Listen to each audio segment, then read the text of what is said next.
હાલો friends, આજે આપણે એકદમ રૂ જેવા પોચા મેથીના થેપલા બનાવશું।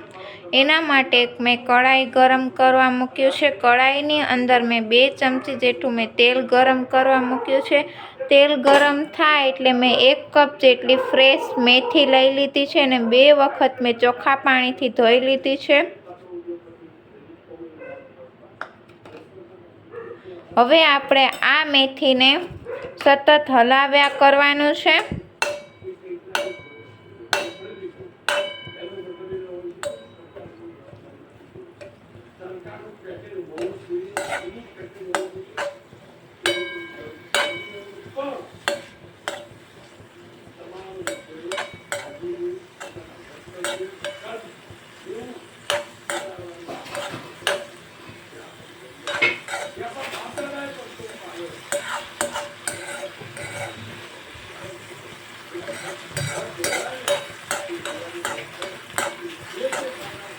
મેથી કૂક થાય એના માટે સ્વાદ પ્રમાણે મીઠું એટલે અડધી ટીસ્પૂન જેટલું મીઠું। હવે આપણે મેથીને સતત હલાવ્યા કરવાનું છે।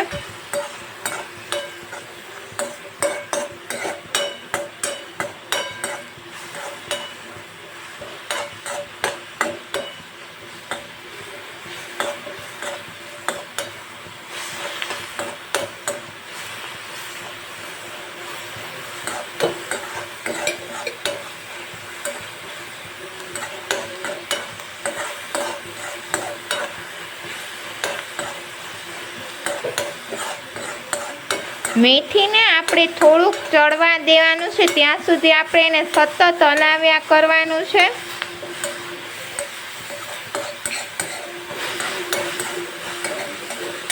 મેથી આપણી ચડી ગઈ છે એટલે મેં ગેસ આપણે બંધ કરી નાખશું ને આને હું 5 મિનિટ માટે એને ઠંડુ થવા દઈશ। હવે આપણે થેપલાનો લોટ બાંધશું। એના માટે મેં 2 કપ જેટલો ઘઉંનો લોટ લઈ લીધો છે અને મેં ચારી લીધું છે। હવે આપણે અડધી ટીસ્પૂન જેટલો અજમો એડ કરશું। હાથેથી વાટી લેશું અજમાને। હવે આપણે મસાલા કરશું। 5 ટીસ્પૂન જેટલી હિંગ, અડધી ટીસ્પૂન જેટલો લાલ મરચું પાવડર, અડધી ટીસ્પૂન જેટલો હળદર પાવડર, અડધી ટીસ્પૂન જેટલો ધાણા જીરું પાવડર, 1 ટીસ્પૂન જેટલા સફેદ તલ, 1 ટીસ્પૂન જેટલું જીરું, 2 ચમચી જેટલા આદુ મરચાં અને લસણની પેસ્ટ,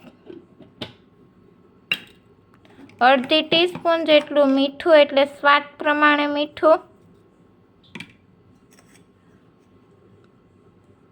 અડધા કપ જેટલા ધાણા ને આપણે જે મેથી કરી હતી કઢાઈની અંદર મેં 5 મિનિટ એને ઠંડુ થવા દીધું હતું। હવે આપણે આની અંદર એડ કરી દઈશું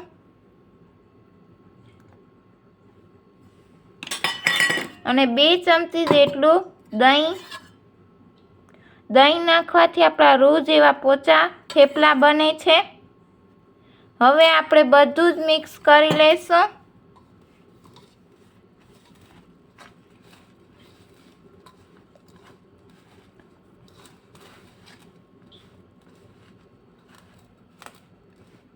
બધું આપણું મિક્સ થઈ ગયું છે એટલે 2 ચમચી જેટલું મોણ એટલે તેલ,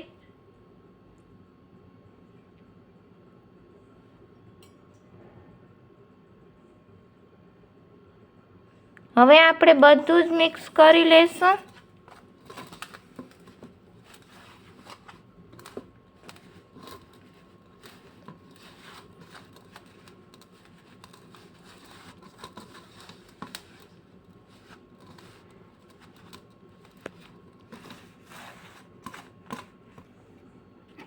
બધું જ મિક્સ થઈ ગયું છે। હવે મેં 1 કપ જેટલું નોર્મલ ગરમ પાણી લઈ લીધું છે।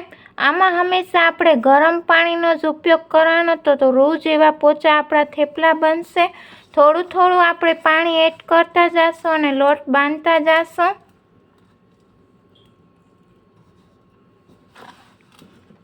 બહુ ગરમ પાણી નહીં લેવાનું, નોર્મલ ગરમ પાણીનો જ ઉપયોગ કરવાનો.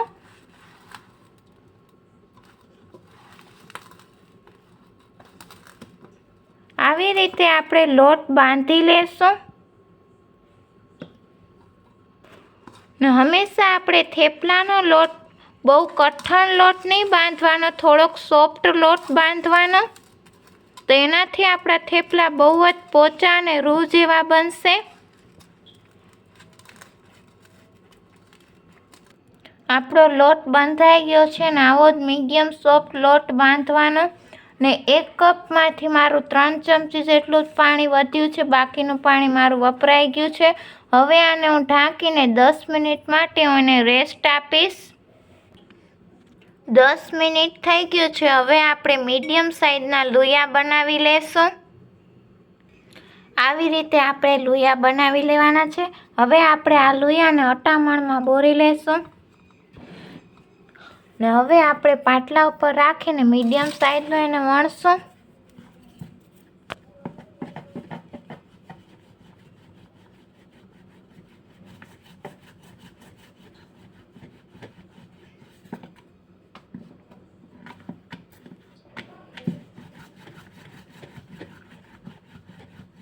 આવી રીતે મીડિયમ સાઇઝનું આપણે વણી લેવાનું છે.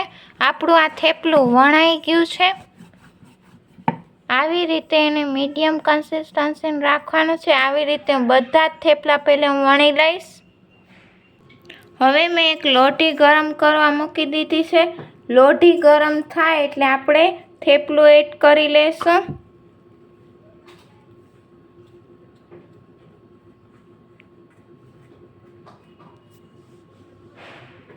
ને મીડિયમ ગેસ ઉપર આપણે થેપલાને શેકવાનું છે. ફૂલ ગેસ ઉપર આપણે થેપલાને નથી શેકવાનું.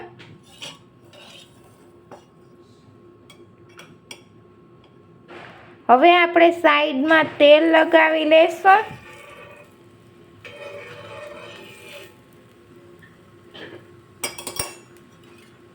એક બાજુ આપણું થેપલું ગોલ્ડન બ્રાઉન થઈ જાય એટલે આપણે ઉથલાવી લેશું.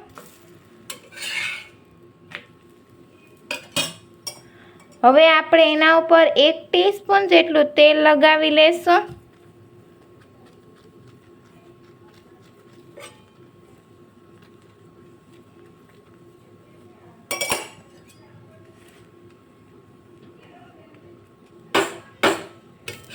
હવે આપણે ઉથલાવીને બીજી બાજુ પણ તેલ લગાવી લેશું.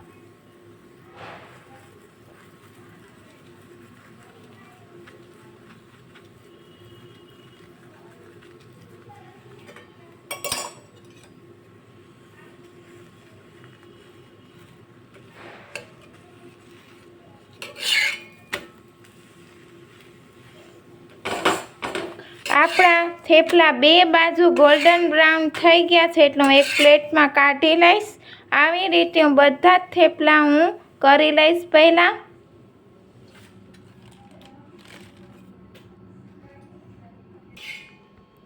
મેથીના થેપલા મેં સર્વિંગ પ્લેટમાં કાઢી લીધા છે. એની સાથે મેં કટકી કેરીનો અચાર રાખ્યો છે. તમે કોઈ પણ સાથે તમે સર્વિંગ પ્લેટમાં કાઢી શકો છો. આજની રેસીપી મને કોમેન્ટ બોક્સમાં લખીને જણાવજો કે મેથીના થેપલા કેવા બન્યા છે. મારી ચેનલને સબસ્ક્રાઈબ કરજો, લાઈક કરજો, ફ્રેન્ડ્સ સર્કલમાં શેર કરજો. નમસ્તે ફ્રેન્ડ્સ.